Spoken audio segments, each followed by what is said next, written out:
Firefighters, they put their lives at risk to protect all of us.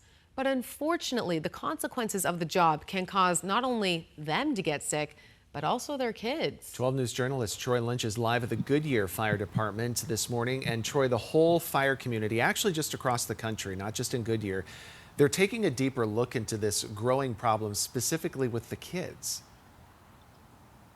Yeah, they feel like they have to. I spoke with Captain Dan Freiberg of the Goodyear Fire Department, who's also the president of the Professional Firefighters Association of Arizona. And he says that the research into this, it's still very new, but it's gotten to the point where they feel like they need to invest money into the research because there are just too many kids getting sick because they believe that toxins from the job that they do are being brought home into their families. Now, I actually got a tour of the Goodyear Fire Department to see what kind of cleaning procedures that they have and to see if they think it's good enough to not only protect the firefighters, but also their kids.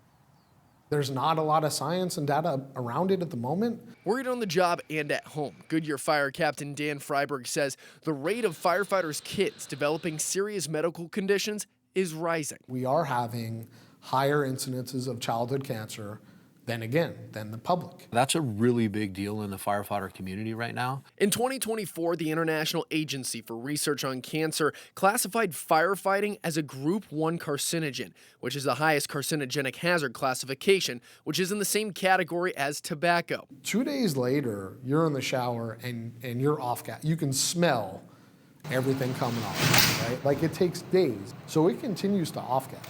That's at our houses. It seems pretty obvious to me that that correlation is there. We just need the science really to back it up. So we made a large investment in the science.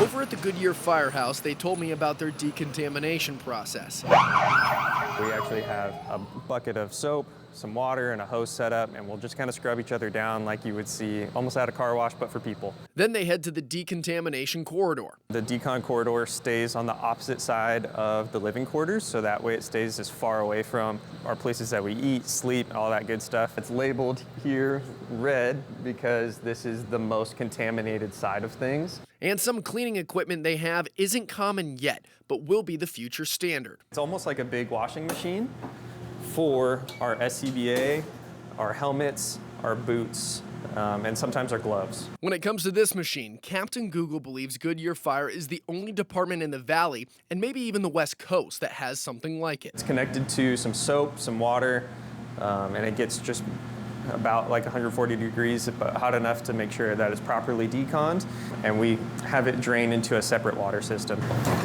Our extractor can fit about comfortably 2 people's gear, and then once we wash everything, you'll see right behind here on these racks, we hang everything to dry. While cleaning and drying, they will separate the inner and outer layers to help eliminate toxins. Then the firefighters will try to shower within the hour to try to keep carcinogens from soaking into their skin. At Goodyear Fire, they have 2 sets of gear, so if one set is still being cleaned, they can take the other.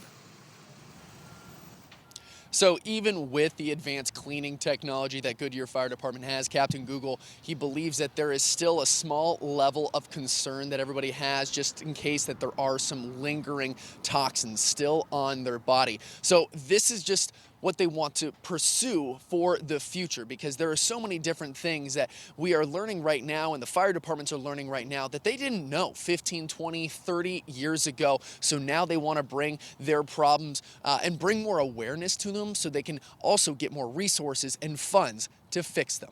We're live here in Goodyear. Troy Lynch, 12 News Today in AZ.